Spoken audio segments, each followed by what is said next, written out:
Karyavattom university ക്യാമ്പസിനുള്ളിൽ മനുഷ്യന്റെ അസ്ഥികൂടം കണ്ടെത്തി. ക്യാമ്പസിനുള്ളിലെ botany വിഭാഗത്തോട് ചേർന്നുള്ള കെട്ടിടത്തിലാണ് അസ്ഥികൂടം കണ്ടത്.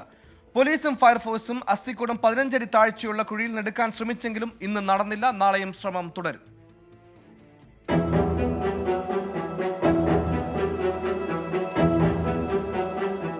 ഇന്നു വൈകുന്നേരത്തോടെയാണ് കാര്യവട്ടം ക്യാമ്പസിനുള്ളിൽ നിന്നും മനുഷ്യന്റേതെന്ന് തോന്നിപ്പിക്കുന്ന അസ്ഥികൂടം കണ്ടെത്തിയത്.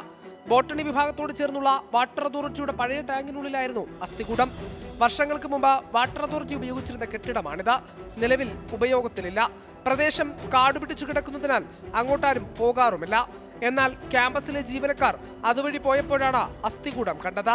വാട്ടർ ടാങ്കിന്റെ മാനുവൽ ഹോൾ വഴിയാണ് അസ്ഥികൂടം കിടക്കുന്നത് ജീവനക്കാർ കണ്ടത്.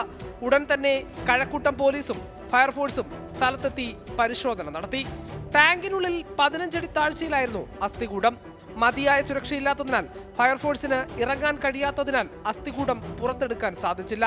നാളെ രാവിലെ ഫോറൻസിക് വിഭാഗം എത്തിയതിനു ശേഷം അസ്ഥികൂടം പുറത്തെടുക്കുമെന്ന് പോലീസ് പറഞ്ഞു. 24 തിരുവനന്തപുരം.